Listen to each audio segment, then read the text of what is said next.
मुंडा जी ने राज्य का त्याग कर दिया था, मोकल के पक्ष में अपना संपूर्ण राज्य छोड़ दिया था। इसलिए सलुम्बर वाले चुंडावतों को सेनापति का अधिकार है, सलुम्बर वाले चुंडावतों को हरावल में अमर मिटने का अधिकार है। आप ऐसे त्याग नहीं कर सकते इसका। यदि आप नहीं जाएंगे तो हरावल छीन ली जाएगी। आने वाली पीढ़ी इस बात पे थू थू करेगी कि हमारा एक दादा परदादा युद्ध में नहीं जा पाया था, इसलिए हमसे हरावल छीन ली। प्लीज आपको युद्ध के लिए जाना चाहिए। रतन सिंह ने मना किया, अरे तू नहीं समझती बातों, मैं जानता हूँ राज सिंह जी की दिल्ली ब्याह करने होते हैं, हम दिल्ली जाते हैं लड़ने के लिए। उसने फिर समझाया कि नहीं, प्लीज आप जाओ युद्ध करने के लिए। पत्नी ने समझाया तो रतन सिंह जी तैयार हुए। दूसरे दिन अपनी सेना लेकर जा रहे थे घोड़े पर बैठ के, पर आदमी का जीव कोई लगे।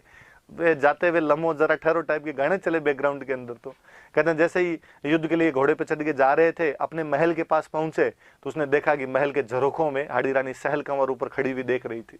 रतन सिंह जी ने अपना घोड़ा रोका और पास में कोई सैनिक खड़ा था, उसको कहा ऊपर जा, और ऊपर जाके और रानी साहब को कहे कि मेरे लिए कुछ निशानी भेज दे, कुछ चीज दे दे अपनी कोई ना कोई। कि जैसे हनुमान जी जब माँ सीता के पास गए थे तो माँ सीता ने अपने कंगन उतार के दे दिए थे, राम जी के पास भेज दिए थे, उस प्रकार तो कुछ निशानी लेके आ मेरे लिए। तो गया, सैनिक ऊपर गया, उसने जा कहा हाड़ी रानी सहल कंवर को कि रानी साहब नीचे रतन सिंह जी खड़े हैं और आपके लिए कोई ना कोई निशानी मंगवा रहे। उसने सोचा यार निशानी आ जाएगी तो युद्ध में थोड़ा उसको देख के टाइम पास करेंगे। सहल कंवर पुनः सोचती है कि जब मेरा पति युद्ध में जाने से मना कर रहा है, युद्ध में जा नहीं पा रहा है, अभी भी उसका मन यहीं अटका हुआ है, इस बात की क्या गारंटी है कि युद्ध में जाने के बाद लड़ लेगा। वो पुनः सोचती है कि मैं उस परिवार की लड़की हूं कि मेरी बुआ ने जब मेरे फूफा जी युद्ध के बीच से वापस आ गए थे तो किले के दरवाजे बंद करके अपने पति को अंदर नहीं आने दिया था। मैं उसकी भतीजी हूं, वो मेरी बुआ थी। एक तो कहते हैं भाई जोधपुर के महाराजा जसवंत सिंह जब युद्ध के बीच से वापस आ गए थे तो उनकी जो हाड़ी रानी थे जसवंत देव, उन्होंने किले के दरवाजे बंद कर दिए थे। उन्होंने कहा ऐसे बेलखने पति से अच्छा है पति हो ही नहीं।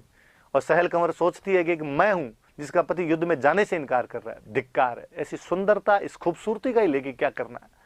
और सहल कंवर कहते हैं कि जब मेरी वजह से मेरा पति युद्ध में नहीं जा पा रहा है तो मैं जीवन समाप्त कर देना चाहिए मुझे। और उसने अपना सर काट कर दे दिया था और कहा कि रतन सिंह जी को जाके ये दे देना। नीचे जैसे ही सैनिक वो सर लेके रतन सिंह जी के पास में गया, रतन सिंह जी हक्के बक्के रह गए। अब तो उनके भी समझ में आ गया कि मैं कितनी बड़ी गलती कर बैठा।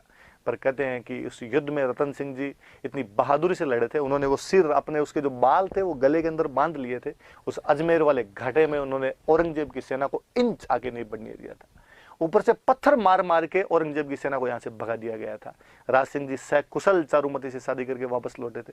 कभी बहुत पहले मैंने एक कहानी पढ़ी थी, लक्ष्मी कौरी चुंडावत की लिखी हुई कहानी है, जिसमें वहां पर राजसमंद की पाल पर बैठकर राज सिंह जी अपने शादी से पहले होने वाली घटनाएं चारुमती को सुना रहे हैं। और जब कहानी